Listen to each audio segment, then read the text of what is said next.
Hello, everyone. We are live. Welcome back to 360 of Opera Live. Today, our guest is John Holiday. There he is. There we go.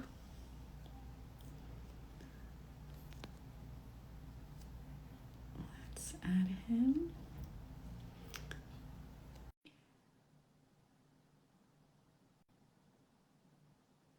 Hello, Gustav from Sao Paulo. Hello, Hello. John. Hi, How how are are you? you? I'm okay. Doing well, doing well. Great. Where are you right now? I am in Appleton, Wisconsin. Where are you? I'm in New York. How's the Okay. weather there? The weather is kind of nice. It's a little chilly, but it's really nice. Good. It is horrible here. I'm sorry. Is that raining or something? Yeah? It's raining. It's cold. I think it might have snowed a little bit. Might have. We've gotten, I was gonna take my glasses off because it's steaming up. We've gotten a little snow and it snowed one day, then it kind of stuck on the ground, then it was gone. So yeah. Yeah, I don't think we're ready. After Halloween, we can do Yes. it. Well, thank you so much for being here with us today, Absolutely. for taking the time to be here. So the structure a little bit, I have some questions prepared for you, and Okay. then I want to leave some time at the end for a bit of a Q&A. I'm sure people have a lot of questions for you. Great. So let's get started since Instagram kicks us out after an hour. Mhm. So my first question is I want to know if you can tell us a little bit about your musical journey. Where did it all begin? When did opera become a part of that journey? And did you always sing as a countertenor? Yeah, I've been singing since I was 2 years old. My mother and my grandmother, they would always tell me that I sang before I spoke. And so a lot of the things that I did growing up really involved church, it involved music, and it involved me being put on tables or pianos to sing. So I've been singing from a very early age. Um, then I got into a boys choir, and the boys choir is something that I really say that changed my life, other than being in church choir, because I was really exposed to a lot of classical singing, a lot of oratorio singing, which is sacred classical music for people who don't know. Um, and then I went to high school and sang in choir, and then from high school I went to college as a vocal performance major and majored in Mhm. classical singing. So I've always loved it, but in a way, I tell people oftentimes that opera chose me because I was not aware of what opera was. It was just something that I really enjoyed and I still enjoy. So for me, it's always been such a huge pleasure and a joy of mine. And in many ways, it's a sanctuary for me. Music in general is a sanctuary for me. Um, and did you ask me about like the crossover part or just the classical part? Yeah, so, well, and because some people don't start as countertenors. Were Yeah, you always a countertenor? I always tell folks that I have been a countertenor my whole life, and I dabbled as a tenor in high school and dabbled as a tenor in college. But I've always sung as a countertenor. I've always sung high. Even in high school, I was a soprano. Even in high school. So and then I left the soprano section and became a tenor one, a high tenor. And then that's what I did all the way from my sophomore year to my senior year in high school.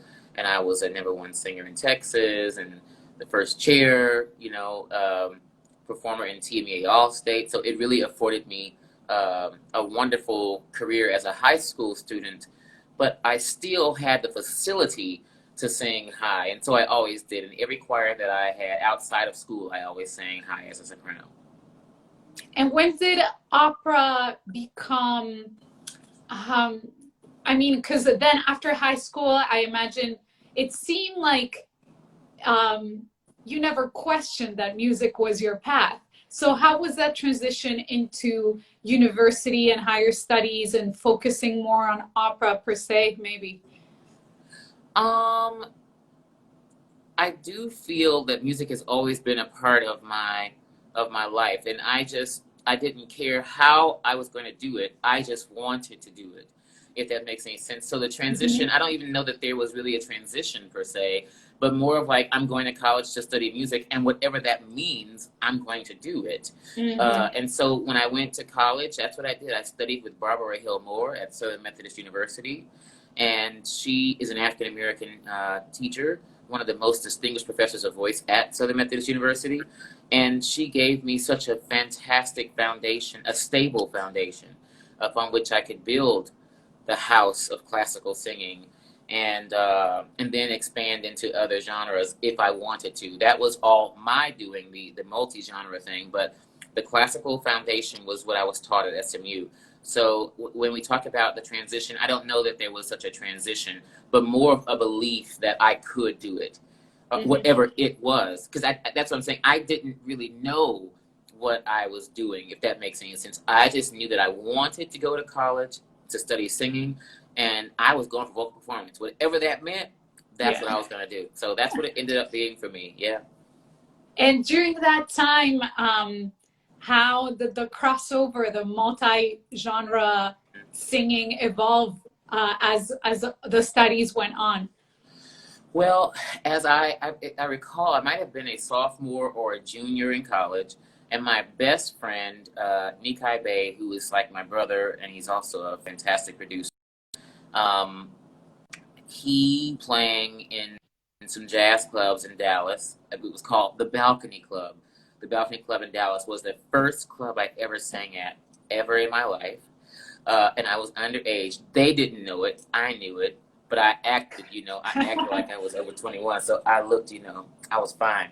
But I got to the Balcony Club, and I sang there as a junior. So that was kind of sophomore or junior. So I really started singing jazz then.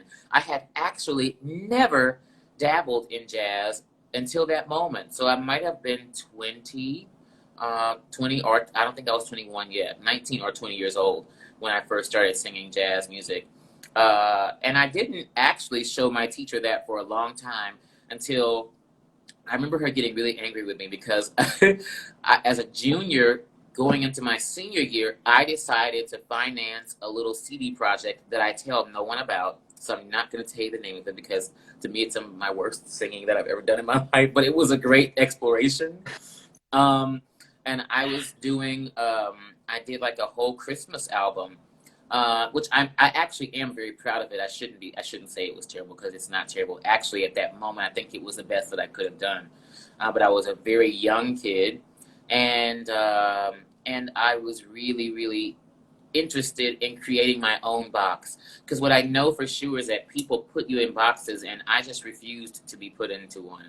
And so, in order to take myself out of the box, I created my own lane, and I did that starting as a junior. And and I have not turned back since. I've always felt that it's really important for the individual to show who they are in every way. I want for people to know that it's okay to be unique, to be more unique, to be different. And if you are any of those things, go dive deeper into who you are. That's what makes people want to be around you. That's what makes people want to hear you. And maybe buy your music or listen to your music. And most importantly, a lot of people will be healed by you when you're your most authentic self. Yeah. Yes. Yes. Absolutely. Yeah. So I'm gonna segue into the big event that's happening right now. What So event I is know that? what event is that? What is that? So The Voice. I want to hear all about this experience. I know for some people it came as a surprise. For other people, I'm sure in your life that had been pushing you to join, it wasn't so much of a surprise. So um, it was, I'm sure everyone here saw the audition, is watching it on repeat.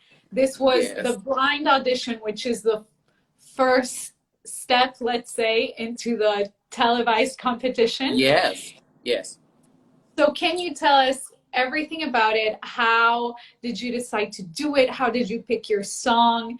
Um, Everything. I can tell you some things. I can't tell you Okay. everything. You have to. I have to leave something for you to watch on the show. So if I For shared sure. everything, there would be no surprise. So, but no, I had just finished doing Xerxes, or I was in the process of doing Xerxes at Opera de Rouen in France, and that is when the pandemic started a little bit before then, but that was when the President of the United States banned all travel to and from the United States. So it was imperative that I get back to the U.S. And I remember almost being stuck in France, but I happened to get out.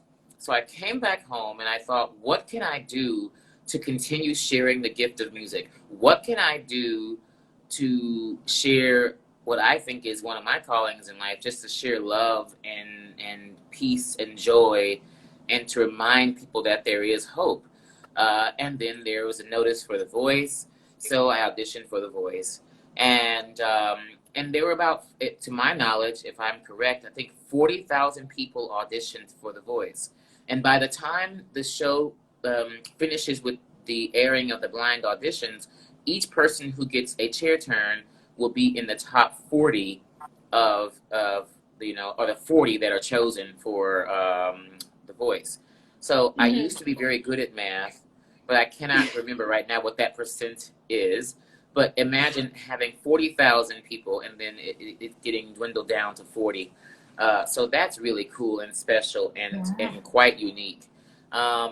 And when I was getting prepared to do the audition, I just wanted to choose a song that I felt would best represent who I am. And the very first words that the song say are, "Look at me." And so in a way, I didn't plan it that way, but I was like, what more beautiful words could I ask for America to do right now but to look at me and to hear me? And so I chose that song. I practiced it really hard, and it's a song that I've known for a while. Since I've been singing jazz, I've known it, so I got lucky and went onto the stage, and I was just praying for a chair turn. Just one. I just wanted one chair turn. If I could get one, I'd be happy. And then I got really lucky and blessed, and there were 3 that turned for me. So I'm telling you, I could not be more pleased and more happy with the entire process of what has happened, and I'm proud to be representing Rosenberg, Texas. I'm proud to represent Texas. I am proud to represent the opera world and what's possible for us. I'm really happy, and I hope that I make you all proud. And if it hadn't been for this wonderful opportunity, it might not be. I might not even be talking to you right now. But so many people right now are really interested in the whole process. So I'm just really happy to be able to be here with you because of the show. So that's what I'll say. And I'll say, keep watching the show. I need all of your support and your encouragement. So, of course. So yes. I don't know. I think you can say that, but for the people who might not be familiar with the structure of the show, what comes next in the structure wise? What comes next? What comes next is the battle round. And in the battle round, the coaches pick the song that you're going to sing for the battle rounds, and they also pair you with a singer that you don't know who they're going to pair you with, and you sing a duet. And so that's kind of what happens in this whole next thing. And so once we get to that, you'll see, how that's going, and it's an interesting process to watch unfold because we literally don't know what's happening until it's happening. But what a fun and wild and crazy and joy-rising moment it is to be on the show. It's incredible. Yeah, seriously.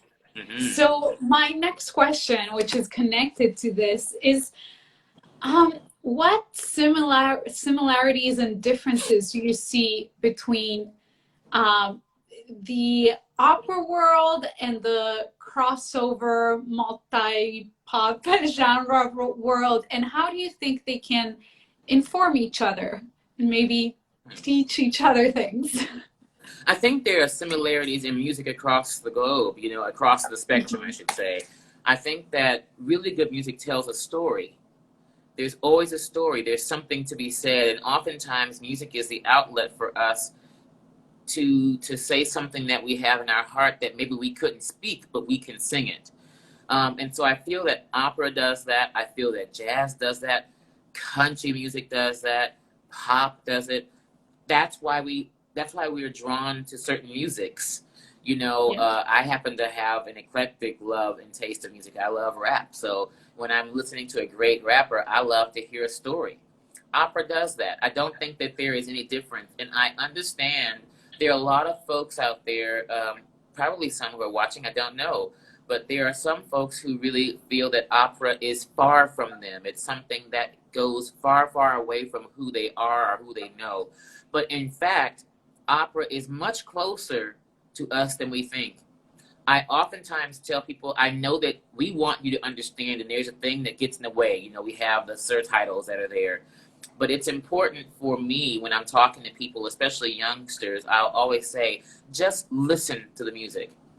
You will understand. I get chills talking about it. You will understand what the music means if you just listen. And then you can go back and read the synopsis, or if you really do want to know what's going on, which you should, I don't want to say to not know, look at the surtitles. But don't be so distracted by it that you don't feel what's going on in the moment. There's so many similarities. I think good singing and good music is good music and good singing. So we have the luxury of being able to get out onto the stage and sing and put our best foot forward as we get into the opera. I prepare the same way for Xerxes as I prepare to sing Misty on the stage for The Voice. I have a routine that I go through, and all that. I will say that what I loved about being on the show is just how creative they are with how they're doing it, how safe they have been, how committed they are to the artists and our artistry, and us being our authentic selves. I have had so much fun. And so my prayer for opera is that opera continues to be creative, that opera continues to put their best foot forward, because we need opera. And I'm proud to be in both, or in many of those fields right now. So I hope that makes sense what I said. Yeah, absolutely, absolutely. And I have a particular question from a performer point of view. Okay. I know Okay. you mentioned you prepare the same way you would for any performance, but Yes. did it feel different to be, because you've sung all over the world, theaters Hmm. all over the world, Yes. but then you sang on a TV set for millions of people. Yeah, there is a How? difference in that. There is a Yes. difference because no matter, and this is not, well, listen, I am so proud to be an opera singer. I'm proud to sing all over the world. One of the reasons why I did this too is because for my whole entire life, well, maybe let's say the last 5 or 6 years of my adult life, I've started to be very visual in how I try to orchestrate things in my life. So I write down things. I have a vision board and all that jazz. And on my vision board, I had written, oh, sorry, in my SMART goals, I had written down the dream of being the number one countertenor in the world. And I was like, well, what is, my best friend Nikai was like, well, what's the measurable for that? Like, how do you measure being the number one countertenor? And I was like, oh, I don't know how. I don't know how to measure that. I said, but I'll change it from being the number one countertenor in the world to being a household name. And that was one of my dreams that I had. I mean, I wrote it down in my journal. I wish I could show it to you. I don't have it with me right now. And so for me, no matter how many times when I get to the Met, no matter how many times I sing at the Met, I would never sing for a million singers, period. Like, it just would never happen. I don't care how many times I will sing. It just would not happen at the Met. This show immediately thrust me into homes of 8.3 million people. And I could not, I still can't wrap my head around that. 8.3 Mm-hmm. million people watched that premiere episode, and I closed the premiere episode. And how cool is that? I kept on calling it opening night. That tells you how much of an opera singer I was. I was talking to Yeah. all of my singer friends who were also on the show. I was like, oh my God, I'm gonna be on opening night. They're like, wait, you mean the premiere? I was like, The yes, the premiere. premiere episode. Sorry, but yeah, there is a sense of I'm very humbled by the fact that they chose me. I am humbled and grateful to be a sweet inspiration to people, especially young singers or singers who are my age. I feel tremendously blessed to be able to do it. There was a moment of sadness because I thought to myself, well, here I am. I'm getting ready to sing on one of the largest stages, and I have so many friends who are not able to do it right now. And then the sadness was replaced with the thought, because I could tell no one. We talked about that. You think that people knew? No one knew. People No in my one knew. family didn't even know. You can't tell anybody. And I didn't want to tell anybody. I wanted it to be a surprise. Because so often, opera singers, and I know people who are watching this, opera singers who are out here who will relate to this, somebody will come up to us and hear us singing and be like, oh my God, you should sing on The Voice. And then we, in our snooty way, it can be very snooty, will say, I'm a real singer, I don't sing on The Voice. Well, I'm here to tell you, Mm-hmm. you should try it. I hope that more than anything that I've encouraged somebody to get out there and try it. It's different. It's exciting. I can't begin to tell you what it feels like. Yes, the preparation is the same. There is a difference that you're singing for a million people, but you don't know that. You don't know how many people are going to tune in. I just knew that I had my job in the moment, if I can be quite honest with you, was to my hope and my prayer was that I could bring for 10 minutes some joy, some hope, and some love abounding to America right now, or the whole world, because we desperately are needing it. Mm-hmm. Especially in the pandemic, so many people are depressed and grieving. And I just wanted to, for a moment, remind people that there is hope. Yes. That we can do any good thing, and that there is something on the other side of this. I don't know what it is yet, but there is something on the other side, and I wanted to remind people of that. And I also want to tell people out there, no matter how high you get in your career, or no matter where you are in your life, there's always something that you can do to stretch yourself. Maya Angelou would say, stretch yourself and take up the mantle. So I decided to try that, and I dared to be on the show. I dared to do something different, and this is what's happening because of it. I'm really happy about that. Mm-hmm. Yeah. Mm-hmm. Yeah, absolutely. So I read in one of the interviews that you're a rock star on campus. I'm a rock star? I So don't know I about want to that. hear a little bit. You're a professor, if people don't know, Yes. at Lawrence University at Appleton. Yes. So I want to know a little bit what is it that you teach and to your students, especially in such a uncertain world for the arts. You know, what Mhm. message are you um, trying to pass on to them, and maybe to young artists in general? The same thing that I was just saying is that, that music is something that can heal. Music is something that makes people feel things. It is, I don't care where you are in the world, whether you understand English or you understand Swahili um, or Spanish or German, which is one of my languages. The one thing that we have that we understand is music. Music is a universal language. And I tell my students right now that they are not alone. I think so many students right now feel like this is only happening to them. It's happening everywhere. It's happening to everyone. And so never, I hope, again, will there ever be an instance where the entire world is experiencing the same thing. And we get to say that we experienced this together. We experienced it together, whether it's good or bad. I believe just because I'm an optimist. I believe that there is a rainbow in the clouds somewhere. There is a rainbow that's going to occur in the clouds, and I know it's going to happen. I know it, just like I know my name. And I think that we have to search for the rainbow. The Yeah. rainbow is something that we have to look for. We have to know that there's another side to it. So I'm always telling my students that. I have taught pedagogy, or pedagogy, if that's how you pronounce it. I pronounce it pedagogy.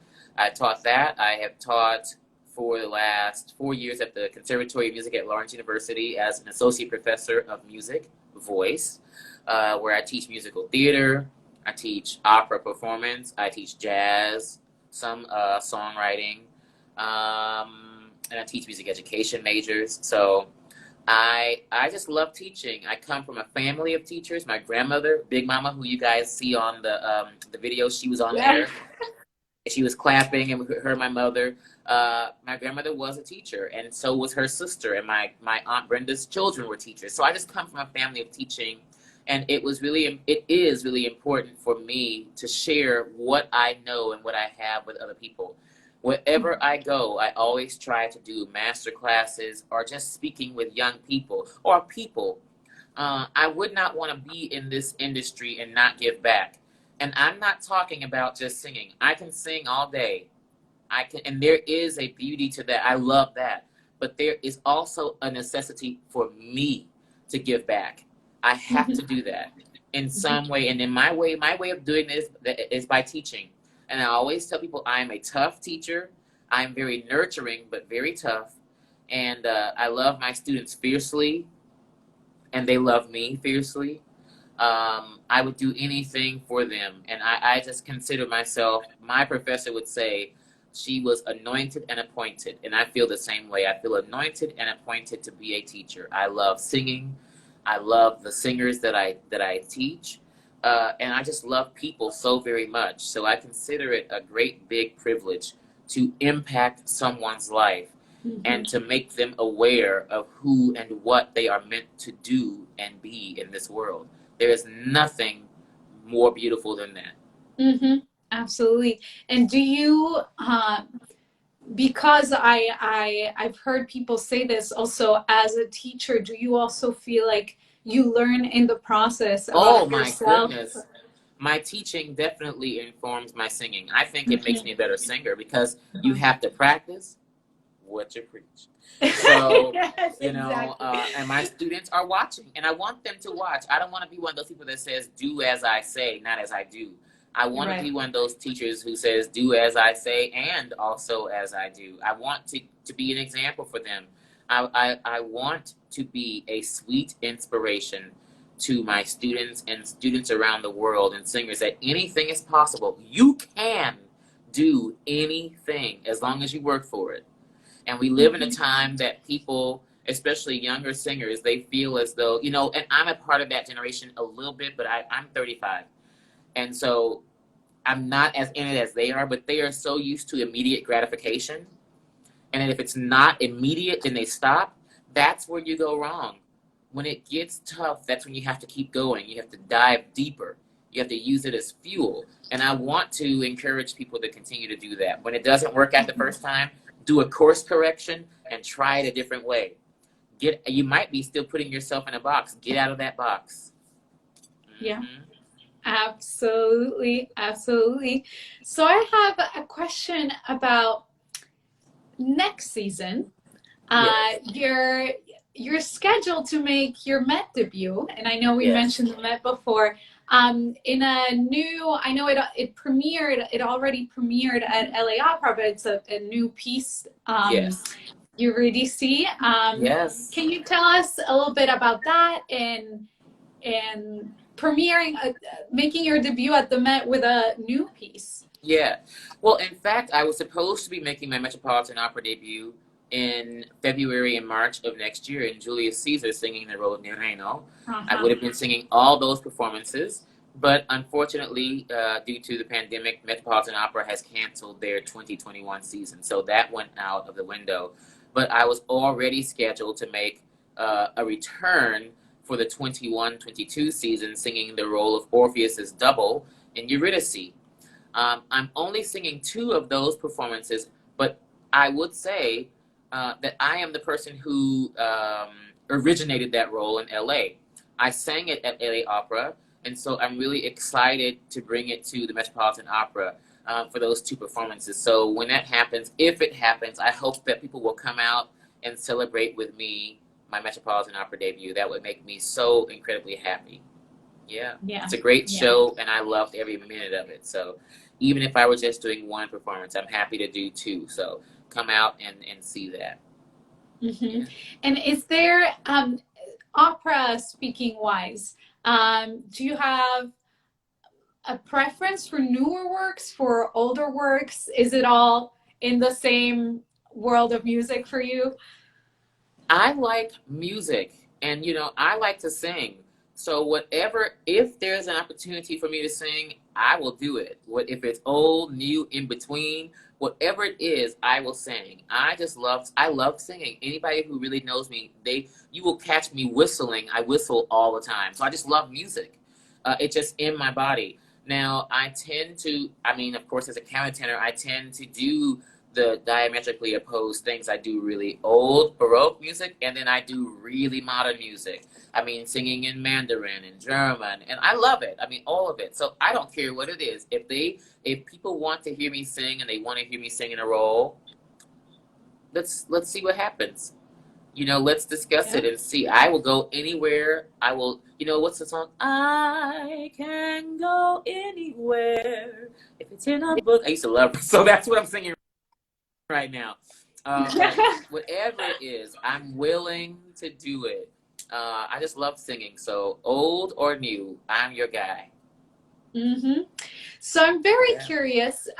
You mentioned before that before a performance, you have a bit of your steps that you go through. Can you share with us a little bit what it is that you do to prepare for a performance?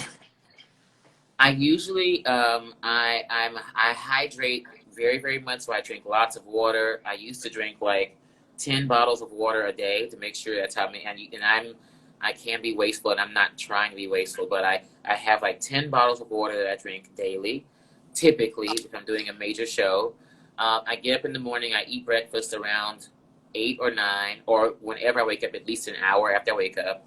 I have lunch at 1. And then, depending on the night of the show, when the show goes up, I do not eat 4 hours before the show. Like, I stop eating 4 hours before I sing. Mm-hmm, And mm-hmm. then I eat immediately following after the show, even if it's late Mm-hmm. something. So if I don't eat lunch at 1 o'clock, what I'll do is I will wait um, to eat 4 hours before the show, wherever that falls, so that I can eat. So maybe I'll eat like a Mm-hmm. snack at 1 on the day of the show, and then I'll eat a good, I'll eat like a salad, something that's light and not oily, Mm-hmm. before I go onto the stage. And then at the 4 hours too, I'm there at the show probably an hour before the show, getting into hair and makeup, because we do wear wigs on stage sometimes. Definitely wear makeup, costume. And then I always tell my dressers, because we have people who help us put on our costume. I said, just come and get me 10 minutes before the stage, because I get hot very quickly, especially if the clothing is very heavy.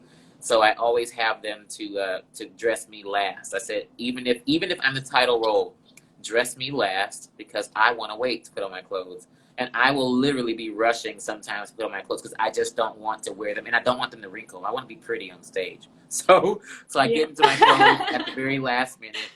And then I try not to talk a lot on the day of the show. Or if I am going to talk, I'll use my talking as a warm up. I'll Uh-huh. use that as a warm up, and then warm up very little. And then, depending on the show, as we're going through the night, I will warm up in the show, because you don't want to over warm up. Like a show Mm-hmm. like Xerxes, I have to be warm, but not warmed all the way up, because there's so much singing that's going on. I kind of Yeah. start. Ombra Mai Fu is a big aria that starts the opera, and then you have crazy stuff, and then Cru de Furie is the very last thing that's in the opera, and that's a big, big, big aria. So I have to save something for the end. But yeah, it depends on the show. I don't eat, I have ginger ale and Lay's potato chips, original Lay's, because the Lay's help to add more saliva, helps keep the mouth moistened. So I always have a little bag of Lay's chips and a small ginger ale, Canada Dry. Love it. Love knowing the little backstage secrets, because everyone has, you know, their things, and you never know, like sometimes you hear something from someone and you adopt it in your routine, you know? Yeah, it's important to know. It's important to have a routine because it's even though I love it, it's a part of my work. So you want to make sure that you can operate in the most optimal way. I don't like to be around a lot of people backstage before the show. I like to be able to be in the zone, and it's not because I don't like. I clearly love people, but before a show, I need to focus. I don't do a lot of talking, and not because I'm mean. I talk to my dresser, my makeup artists, and hair, but I don't go to see a lot of people. I just try to stay in my room. And the other thing, anybody who's ever been a neighbor of mine in the dressing room, what I always do, how you should always know that I'm a multi-genre artist, is that I play the piano, I play jazz, and I play gospel music before the show begins. I do not play the opera before the show. It's very rare for me to do that. I'll play through some jazz or some gospel. I always sing the song. There's a gospel hymn called I Need Thee. I need thee, oh, I need thee. I always sing that before a show. Always. That's beautiful. That's beautiful. Yes. Because it probably connects you to it connects me your intention. to the man upstairs. That's who enables it all in my life. I know there are people who don't believe, and I'm not trying to make people believe. But for me, I believe that God is the source, and he has given me such an extraordinary gift, and I owe it to him to give it back. So whenever I go onto the stage, that is my biggest prayer, and I sing it all the time. I need thee, oh, I need thee. Every hour I need thee. Oh Lord, bless me now, my Savior. I come to thee. That's what those words say for that song. I love it. I love it. Yeah. So I'm going to open the floor. If people have questions, you can send us questions on the chat or via the question mark down here. And in the meantime, as we get questions, I wanted to ask you about fashion. Yes, fashion. Because I obviously love your style, and I know I'm not alone. And everyone was also commenting about your outfit on the day of the blind audition. Oh. So I'm interested in knowing about your style. What do you like to wear? And also, in a pre-pandemic world with all the traveling, how do you make it work? I travel like my mother did when I was young. Like, I just take all kinds of suitcases with me. Like, I travel usually with 2 or 3 bags, because I have a bag of clothing, a bag of shoes, and then I bring in my backpack, I bring my glasses, because I have about 15 pair of glasses. And then I try to bring a suitcase with just my hats. Because I think it's important. I think it's important to look good, because if you look good, you feel good. And if you feel good, you're going to sing good. And I really believe that. I was taught that by my grandmother, Big Mama. You know, whenever you're having a bad day, put something on that's pretty, and you will feel better. And if you feel better, it will change your outlook. It's easy to feel like, woe is me. It's a challenge, I think, to feel like, you know, what can I do to make the world look like I want it to look? And it starts with me. So I just love dressing up. It doesn't matter what it is. I love a boot. I'm a Texas boy through and through, so I love a good boot, whether it's Yves Saint Laurent or it's Jeffrey West or Louis Prada or Gucci. Oh. I love a boot. And so I just like to dress up, you know. I do. I like a lot of fashion, and I spend, when I can spend money. Right now I can, you know, because it's here in the pandemic. But when I can spend money, I like to buy a nice shoe. Nice pants, nice long jacket, you know, a nice coat, nice hat. Just so I can share fashion with you. I love that song. There's a song by that's how I was singing. Lady Gaga did a song called Fashion, I think. It's like, fashion, Yeah. Looking good and feeling fine. And I mean, it really is. It totally is. It makes you feel good. So Yeah. I like fashion. Yeah. I would Well, I'm love my own glasses line. I need to get some people out there to help me create my own glasses. that's what I was gonna say. I'm just gonna put it out there. You're Mhm. open for sponsorship. I For am. Come on, sponsors. Come in. Come into the room. Lean in. I need you. I will wear all your glasses. yes, Yes, yes. yes. I would love to have like I would love to design a boot, some hats, and some glasses. Like I would be all on that. Maybe like my And own I'm line. sure people would buy it. I So hope so. win-win. I hope so. Yeah. So on that note, I have a question about costumes. Do you Yes. have an all-time favorite costume that you've had? My favorite costume that I've ever worn has been designed by my dearest friend Sarah Jean Zassetti. She is my choice. If I ever have a choice of a costume designer, and these days I can sometimes pick the team I work with. Not all the time, but there are times that I can. When I get the opportunity, I always pick Sarah Jean Tassetti because she's amazing. She knows my body. She knows what I like. She knows that I like light fabrics, so I don't sweat. But I love. There is a photo of me on my Instagram. Oh, and I think they even showed it on The Voice, where I had this beautiful blue velvet thing where it was open. My chest is open, and I just felt I thought I looked really sexy. And you know, I did. I was like, I didn't care if anybody else thought it or not. I thought I looked beautiful and sexy. And I think it starts, and I say that to not be perverted or anything like that, but I often feel that we wait on outside validation.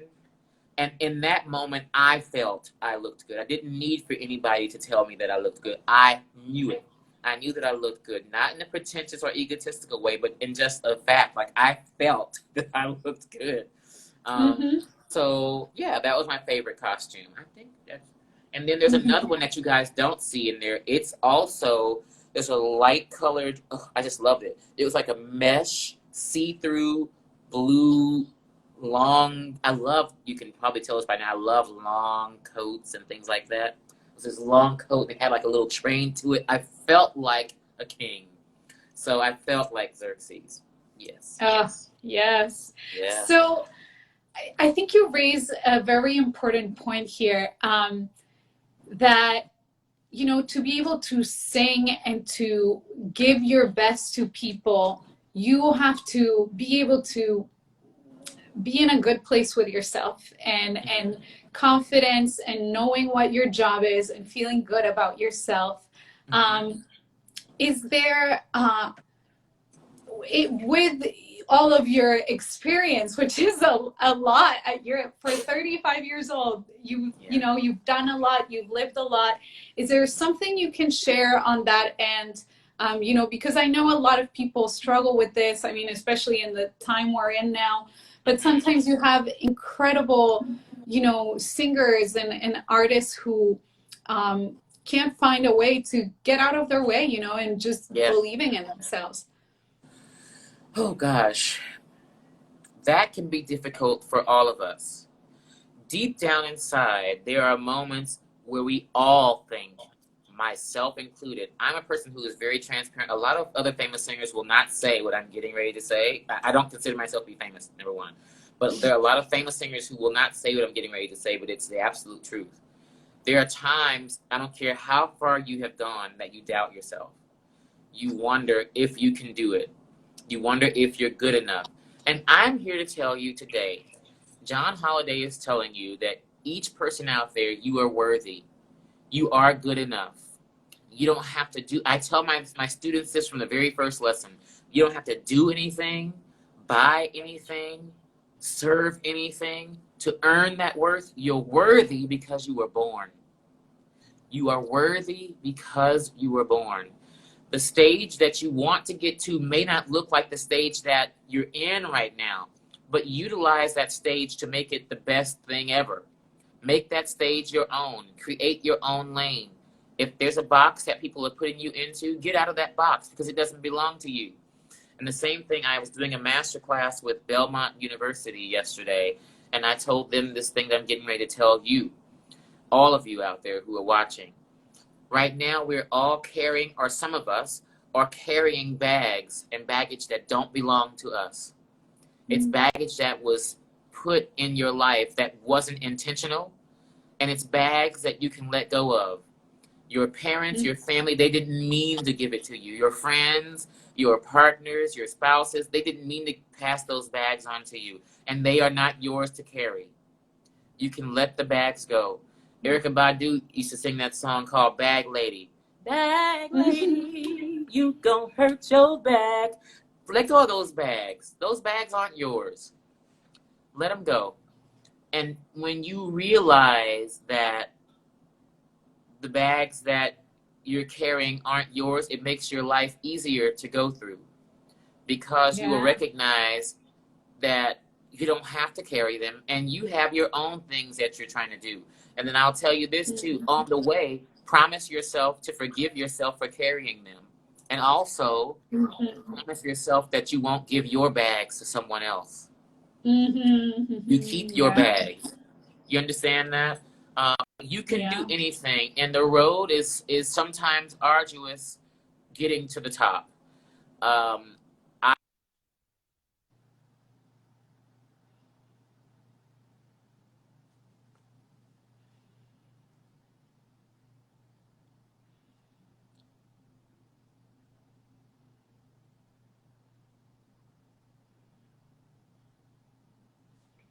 Ooh, a connection.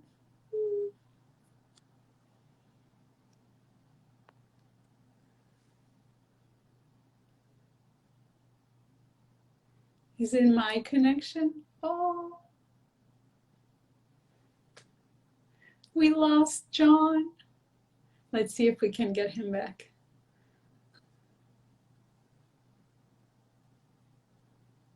Let's see. There he is.